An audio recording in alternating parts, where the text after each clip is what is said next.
पुराचं पाणी ओसरल्यानंतर खऱ्या अर्थाने या पुराने काय हाहाकार माजवलाय हे समोर यायला लागलंय। पुण्यातील एकतानगर भागामधील या घरामध्ये आता आपण जर पाहिलं तर हे सगळं चिखलाचं पाणी साचून राहिलंय आणि या घरातले लोक या सगळ्या पाण्याला बाहेर काढण्याचा प्रयत्न करतायत। घरातील ज्या काही वस्तू आहेत त्या इथून वाचवण्याचा प्रयत्न खरं तर वेळ निघून गेली आहे। तुमचं घर आहे का काय? तर म्हणजे याच्या आधी कधी एवढं पाणी आलं होतं घरामध्ये? नाही, एक वेळा आलं होतं पण एवढं नव्हतं आलं, पण यावेळेला खूपच आलं। खूप अचानक आलं पाणी, या अचानक आम्हाला काही कल्पना दिली नाही, काही नाही। पहाटे 4:30ला पाणी सोडलेलं। संरक्षण भिंत आमच्या ज्या बिल्डिंग आहेत ह्या साईडच्या, आमच्या इथे एक मोठा रोड होता, तो रोड खणला, त्यामुळे आता पाणी इकडे यायला लागलेले। पलीकडच्या साईडला उंचवटा झाला आहे आणि आमच्या साईडला उतार झालाय, खोल झाला। आम्हाला एक संरक्षण भिंतीची आवश्यकता आहे। इथला सगळा परिसर हा संरक्षण भिंत बांधल्यामुळे वाचल्या जाईल।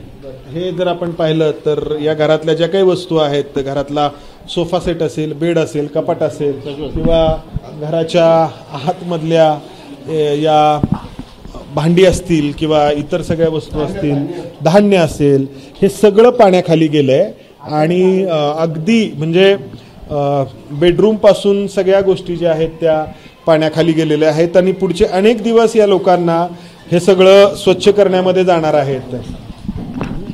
सर्व गाळ जमा झालेला आहे। नदीची जी घाण इतर ठिकाणी जमा होती ती सगळी घाण या बरोबर वाहत आली। कुठे थांबलं होतं हे सगळं? इथंच आम्ही इथं आम्ही लोकांना बाहेर काढत होतो आणि आम्हाला 5 वाजल्यानंतर पाण्याचा फ्लो वाढत गेला।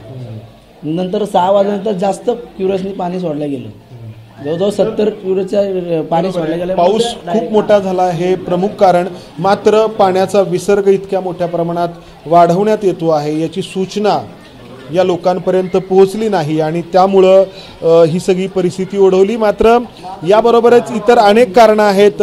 नदीपात्रामध्ये करण्यात आलेली अनधिकृत बांधकामं किंवा बुजवण्यात आलेले ओढे नाले आणि त्यामुळं या सगळ्या परिसरामध्ये आपण पाहतो आहोत या हजारो लोकांना या सगळ्या पुराचा फटका बसलाय। शेकडो घरांमध्ये हा असा गाळ साचून राहिलाय। एबीपी माझा, उघडा डोळे बघा नीट।